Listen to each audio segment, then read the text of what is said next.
গণ অভ্যুত্থানের প্রেক্ষাপট রচনার মূল নায়ক যদি কেউ থাকে, মূল কৃতিত্বের দাবিদার যদি কেউ থাকে, সবার আগে এক নম্বরে দেশনেত্রী বেগম খালেদা জিয়াকে জুলাই গণ অভ্যুত্থানের জন্য সেই কৃতিত্বটা অবশ্যই ওনাকে দিতে হবে। একটি কথা বলেন যেটি সাংগঠনিক কিছু বিষয় ওনার বাসভবনে আমাকে ডেকে নিয়ে যান এবং উনি যখন গ্রেফতার, আমি ফোন কল পেলাম এবং আমার হওয়ার পরে আমি ওনাকে বললাম যে ম্যাডাম, আপনি কিছু দিক নির্দেশনা বলেন যে সবাইকে একসাথে।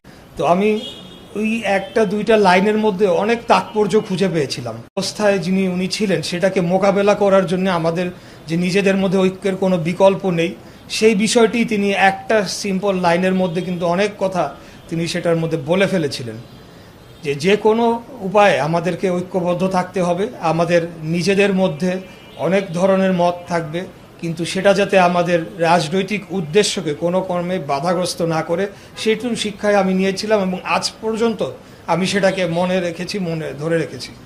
আরেকটি উনি কথা বলেছিলেন যে তোমার এলাকায় বেশি সময় দাও, এলাকায় সময় দিবে, অর্থাৎ আমার যে নির্বাচনী আসন ঢাকা ৬, তিনি এই কথাটির মধ্যে আমি অনেক কথা খুঁজে পেয়েছিলাম। এক তো অবশ্যই নির্বাচনী আসন হিসাবে এলাকায় সময় দিতে বলেছিলেন। দ্বিতীয়ত তৃণমূল জনগণের সাথে তিনি বেশি সময় অতিবাহিত করে আমার রাজনৈতিক ভিত্তিটাকে আরও মজবুত করার জন্য দিক নির্দেশনা দিয়েছিলেন, যা আমি মনে করি সার্বিকভাবে আমাদের রাজনৈতিক পথ চলায় একটা দিক নির্দেশনামূলক বক্তব্য হিসেবে থাকতে পারে। যে সবসময় আমরা যদি আমাদের তৃণমূল জনগণের সাথে, যাদের জন্য আমরা রাজনীতি করি, যাদের সমর্থনে আজকে আমরা সরকার গঠন করেছি, তাদের সাথে যদি আমাদের যোগাযোগ আমরা প্রতিনিয়ত রাখি এবং তাদের সুবিধা অসুবিধা, চাওয়া পাওয়া, সুখ দুঃখটাকে যদি আমরা বেশি অগ্রাধিকার দিই, তাহলে আমি মনে করি যে আগামী দিনে আমাদের রাজনৈতিক পথ চলে আমরা ভালো করতে পারবো। আজকাল আমাদের নেতাকর্মীদের মাঝে অনেকের মাঝে কিছুটা হতাশা বিরাজ করে, আমি যেটা দেখতে পাই। কিন্তু আমি মনে করি যে আমাদের নিজেদের চাওয়া পাওয়ারকে অগ্রাধিকার দেওয়ার আগে আমাদেরকে নিশ্চিত করতে হবে, যেই কারণে বাংলাদেশের জনগণ আমাদেরকে ভোট দিয়ে রাষ্ট্র পরিচালনার দায়িত্ব দিয়েছে, তাদের যে সমস্যাগুলা যে তৈরি হয়েছিল বিগত ১.৫ দশকের ফ্যাসিবাদের আমলে, সেগুলায় নিরসনে আমরা রাজনৈতিক নেতা কর্মী হিসেবে আমরা আমাদের দায়িত্বটুকু যাতে আগে পালন করতে পারি, সেটা আমাদেরকে অবশ্যই মনে রাখতে হবে। আরেকটা বিষয় আমি বলতে চাই যে আমাদের প্রথম নারী মুক্তিযোদ্ধা হিসাবে দেশনেত্রী বেগম খালেদা জিয়া, তাকে স্বীকৃতি দেওয়াটা অত্যন্ত গুরুত্বপূর্ণ বলে আমি মনে করি।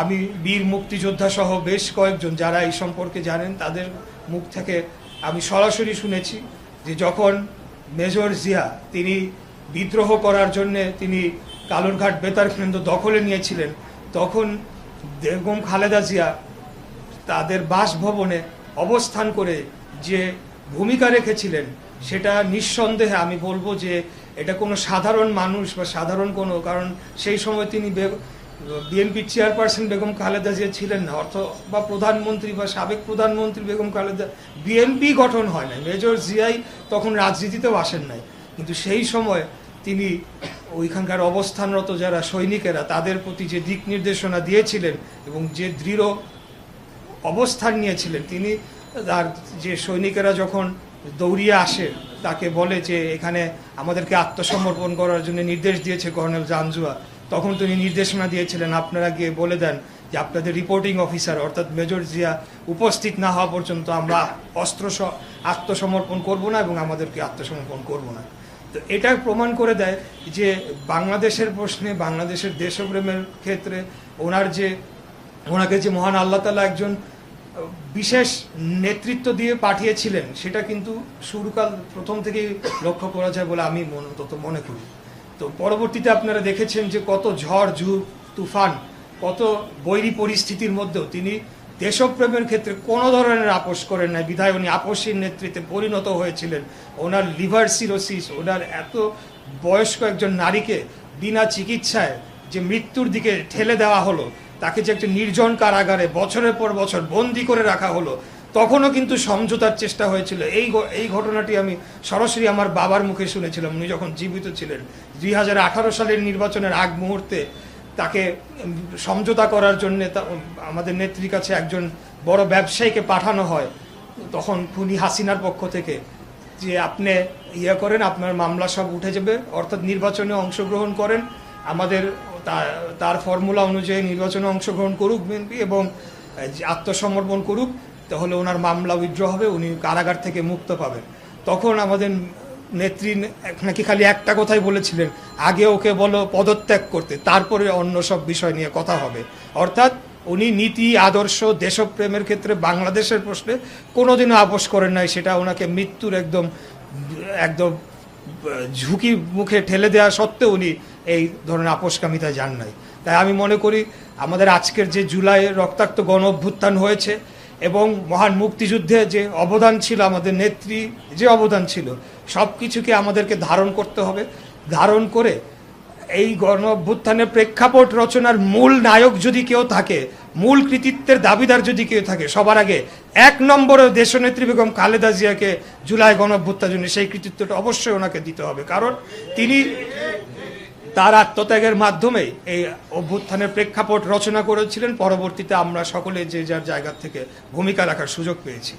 আজকে আপনারা দেখেছেন যে একটি নতুন দল এবং 1971 সালের যে রাজাকারদের যে দল, সেই দল তারা এই জুলাইকে যেভাবে নিয়ে রাজনীতি করার চেষ্টা করছে, ঠিক সেভাবে আওয়ামী লীগ 71কে তাদের একক পৈতৃক সম্পত্তি বানিয়ে তার সমস্ত কৃতিত্ব দাবিদার হয়ে, যেটা একটা দোকান খুলে বসে বাংলাদেশের জনগণের উপরে নির্যাতন অত্যাচার করে বাংলাদেশের ক্ষমতা দখল করে লুটপাট তন্ত্র কায়েম করেছিল, আমাদের আজকের রাজনৈতিক প্রতিপক্ষ বিরোধী দল তারা ঠিক একই পথে হাঁটা শুরু করছে। তাই আমি বলবো আমাদের মুক্তিযুদ্ধের প্রজন্মের ভাইদের আমাদের অনেক দায়িত্ব রয়েছে। নীতি এবং আদর্শের প্রশ্নে আমরা এক চুল ছাড় দেব না। 1971 সাল ছিল আমাদের এই রাষ্ট্র গঠনের প্রথম মূল স্তম্ভ, মূল শুরু আমাদের। পরবর্তীতে যা কিছু হয়েছে তা বিভিন্ন সময় গণ অভ্যুত্থান, একাধিক গণ অভ্যুত্থান হয়েছে, তা কোনোদিনও মুক্তিযুদ্ধের সাথে তুলনা বা সমতুল্য করা যাবে না। এটা আমাদেরকে মনে রাখতে হবে। এই বিষয়ে কোনো ধরনের আমরা কম্প্রোমাইজ করব না।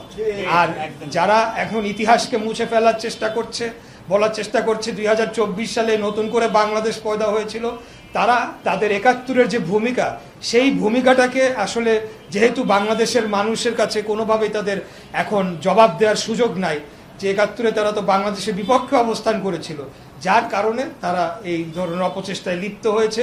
এইখান থেকে আমাদেরকে অবশ্যই সজাগ থাকতে হবে।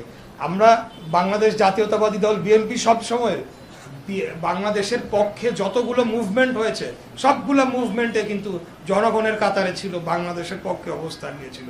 এই শহীদ রাষ্ট্রপতি জিয়াউর রহমানের অবদান থেকে শুরু করেন এবং সর্বশেষ আপনি দেশনেত্রী বেগম খালেদা জিয়া এবং আমাদের আজকের মাননীয় প্রধানমন্ত্রী জনাব তারেক রহমানের যে বর্তমান যে অবস্থান তিনি নিয়েছেন, বিদেশি কূটনীতিক সম্পর্ক রক্ষায় যে ধরনের কঠোর অবস্থান তিনি নিয়েছেন বাংলাদেশের প্রশ্নে, সেটাকে আসলে কেউ ছোট করে দেখার জন্য চেষ্টা করতে পারে, কিন্তু তাতে করে কোনো লাভ হবে না।